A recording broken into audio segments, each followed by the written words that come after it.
Hey there, it's Megan. So I wanted to do this video for you guys, going into the weekend, and also just to share with you kind of what's going on with me a little bit more. And I am posting it through YouTube because it is going to be longer than 3 minutes, and that's kind of like our allotted time within the challenge group videos. And so I wanted to make sure to kind of get out my point, help you guys a little bit, and share with you kind of what's going on with me and some things that I've been doing that have helped me to become more successful, especially now as we're approaching the weekend and things of that nature. So we talk a lot in our groups about mindset, right? And how we really need to think about all the different things that we've got going on in order to reach our goals.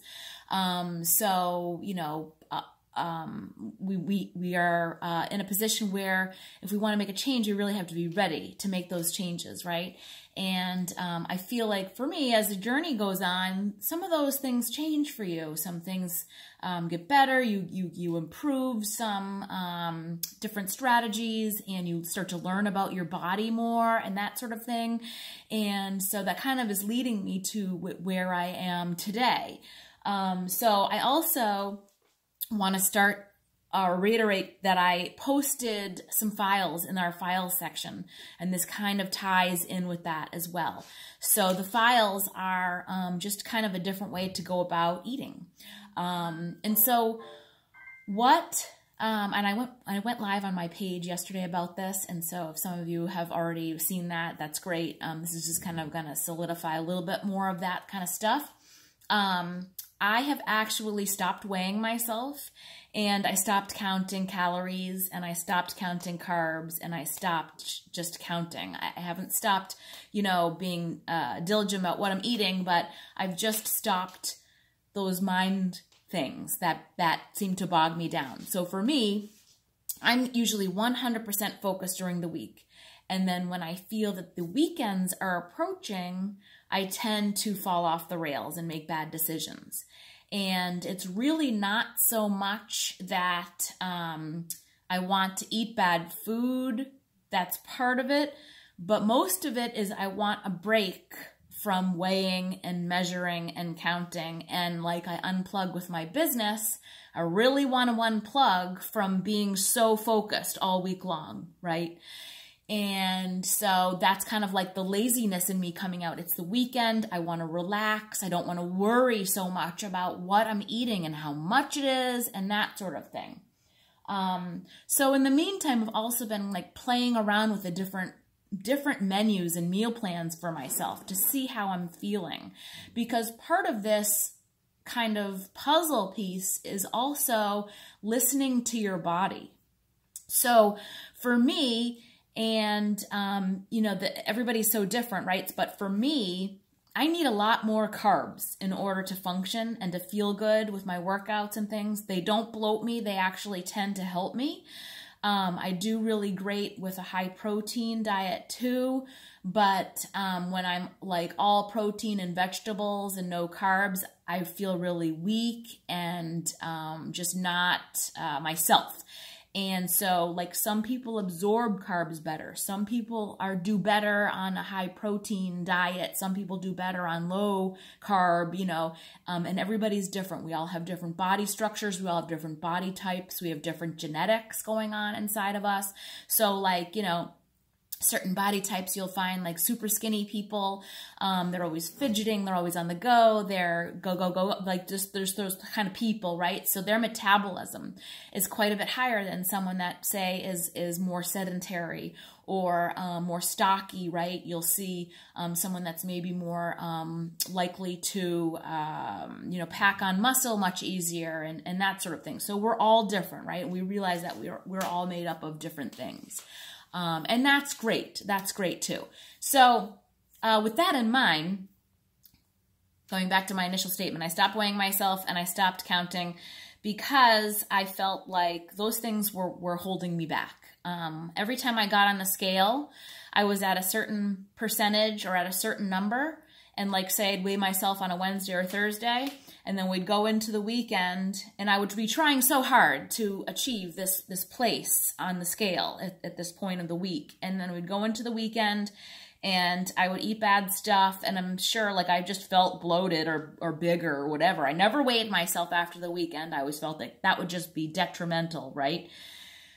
But I could tell in my body and the way that my structure was after the weekend that was bad, you know. And then Monday came around, and I would work really hard and focus, and then I'd weigh myself. So I always was the same. By that Wednesday or Thursday, I was always the same number.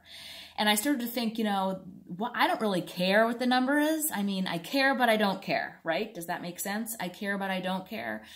But I felt like, what is the number going to mean to me anyway? Like, what am I looking to achieve by that number? Like, I don't care if I'm 150 pounds and I have an athletic build and I have some muscle and that kind of stuff. I'm not looking to be skinny. I'm not looking to be some waif, you know, that sort of thing. I teach a lot of classes. I'm really busy. I want to be healthy. I want to be energetic. I want to be all of those things. But, you know, certainly I need to maintain something with my eating so that I don't, you know, blow up into a big fat cow either, right? Because even if you're eating healthy, you still can overdo it, right? So I decided, and some of you might know too, that I have been going through I'm taking my precision nutrition certification, and I'm more than halfway done. I've got a couple more chapters left, but most of the good stuff is actually I've already learned, and it's going to be getting into more of business sort of things towards the ends of the chapters. So the stuff that I'm learning about now is how to create kind of a healthy meal for people, right? And one of the really awesome philosophies of this book, and the textbook is so like-minded with how I feel and what I've learned and experienced over time, that this is going to fit so nicely with everything that I'm doing with you guys and with people that are out there that I'm helping. And so I'm really excited about that. But one of the things that I've been learning about in the last couple weeks is the PN plate method. Now, some of you guys might know what the plate method is. If your kids go to school, the USDA has a plate graphic that they tell you what you should be eating. And like our kids in school, the nutrition lunch lady, you know, the paperwork that comes home for meals and things like that, they actually show that when they sent the stuff home to us, you know, what the kids are eating and making sure it's well-rounded and all that, the stuff is on the plate, right? All the things that we need in order to function.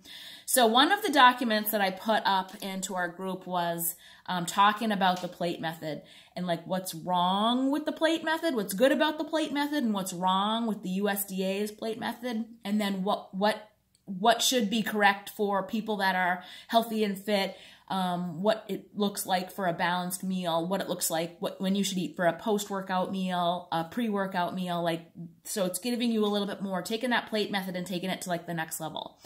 And so essentially what we should be eating at every single meal is a protein, a veggie, a starch, and healthy fats.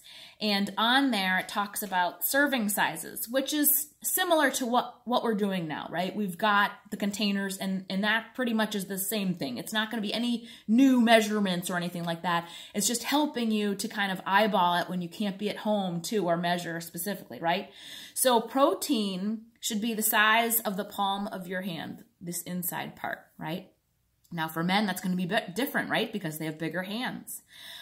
So you should have a serving of the protein, and then the size of your fist should be a serving of your carbs, and then you have like a helping of veggies. I personally don't limit my veggies. You know, you could do like same thing, a fist or a serving, a pile, whatever. And then your healthy fat is the size of your thumb, and that's typically 2 tablespoons. That's pretty average, right? And having that at every single meal, basically. So I've kind of been thinking about that, you know, why am I depriving my body of things that I might need, and trying to be more in tune with how I feel after each meal.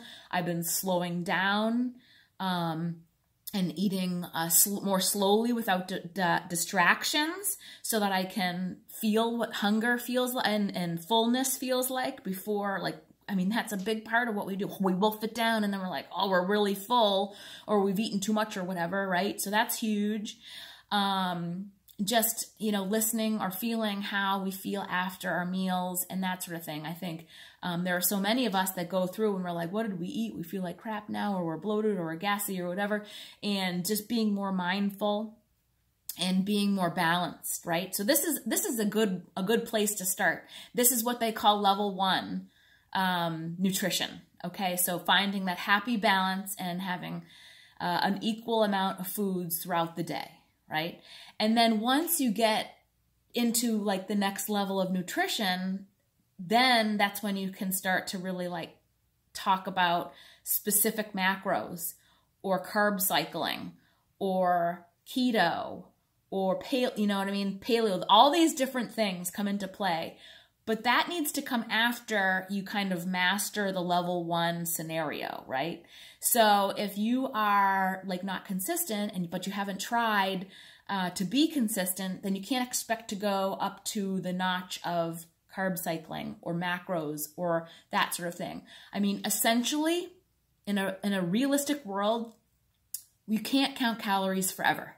It's just not going to work, right? You can't log on MyFitnessPal or wherever forever. It's daunting. Is that a lifestyle? Really no, right? So understanding what our body needs and making sure that we have the right things first and foremost, and being consistent about that is huge. And then if you want to take your level of health and your fitness to the next level, then that's when you look at macros and limiting things and reducing and all of those kinds of stuff. But out of the gate, we really need to focus and master that level 1 nutrition. And that's being mindful and listening to your body and all of that good stuff. You know, for me, this has really been helpful. After doing this for a couple of weeks, I really feel a lot more solid. I haven't stepped on the scale, and I probably won't, just because I really like the way that I'm feeling and I like the way that I'm looking. My pants and everything are all still fitting me really good. So I'm not, I am maybe eating a little bit more, but it's more distributed. And I'm not so focused on what it is, like how many of each thing I'm having, because I feel like sometimes if you get too obsessive with it, then that's just not healthy either, right? And I talk again about how, you know, calories aren't, you know, such a important thing to count, to be, you do kind of have to know, but in the same token, when you think about it, even if you looked on the back of a nutrition label, that's not 100% accurate because there's too many variables involved, right? It has to do with where the meat was raised and what they were fed, what kind of environment they live in, where the grain was processed. You know, there's all these different variables. So the nutrition labels are kind of a best guesstimate, to be honest with you. And so it's going to give us a guideline, but it's not going to be 100% foolproof. So that's why it's super important to have these other skills in place first. So when you're going into the weekend, now this is something that can really help you. And this is where I was successful because I wanted to be relaxed and not worry about counting or worrying about if I'm getting enough of these things or that things. So when we went somewhere, I just made sure that I had the serving of each of the things. And I didn't restrict myself. I didn't worry. I didn't leave stuff off. And I just focused on, I had a serving of protein. I had a, serving of the starch, my veggies, and whatever fat was included. You know what that looks like is a piece of steak. That's a grilled steak, or that's a piece of fish, and that's a baked potato, and it's a salad with dressing. And so that's not like being deprived whatsoever, I mean, I also feel like it's not going to kill you one time to have, that a little bit of butter that they might put on the veggies. I mean, I really, really, truly feel like you have to start at one place before you can go to the next place. And if you're starting to feel overwhelmed and obsessive, then you need to go back down to the first place and go back to the basics before you can start to make your way back up. you know, the big thing I think that we need to remember is that nobody's perfect. And unless you're going to be an elite athlete or some sort of a competitor, then it's okay to stay at this level 1 place forever. It's okay, right? And so we have to be okay with that. If we are looking to go to the next level, we need to make sure that we've mastered this place first and then take on the next steps. And so I gotta say, I really love this journey, because being able to understand nutrition and play with, you know, food and what it does to you and how it makes you feel is like the coolest science experiment ever. And so if you guys are struggling with anything, please reach out, leave a comment in the feed, or leave a message below, or reach out to one of us by email. And we'll be able to help you so much better. But a lot of it is, you know, being mindful, logging, keeping a log of how you feel, keeping a log of what you're eating, and keeping a log of your water, and are you taking any medications, and like keeping all that stuff, you know, in your thoughts all the time is only going to help you to be that much more successful. And then when the weekend comes, you don't feel like you're depriving yourself, right? You're still continuing to eat that same process. You're not stuck back or held back by how many calories and things like that. You're thinking about the food as it's nourishing your body and as it's helping you to reach your next goals. So I hope that was helpful. Like I said, I put those files in the challenge group files tab. So I think when you're on your phone, you can get that from the main home button, and you'll see that at the top. You'll see those files. If you need them to be emailed to you, I can send those to you. They're PDFs. One is the plate that I told you about, the graphic that tells you what to eat and what the plate looks like. The other PDF is how to build the perfect meal. And it actually takes you step by step on the sizes, how much, you know, same thing I was talking about, the palm, the fist, the thumb, the different groups, healthy fats, veggies, protein, like what's in there, like potatoes, you know, grains, whatever. And it's columns, I think it's like 8 or 10 pages. So it's really, really awesome. So if you need a copy of that in your email, let me know. And, you know, if you need help with anything, please reach out. I'm here to help you guys be successful. You know, the greatest thing that I can offer you is my experience and what I'm learning, so that it doesn't take you nearly as long to get to the place where I'm in for you, right? Okay, guys, thank you so much. See ya.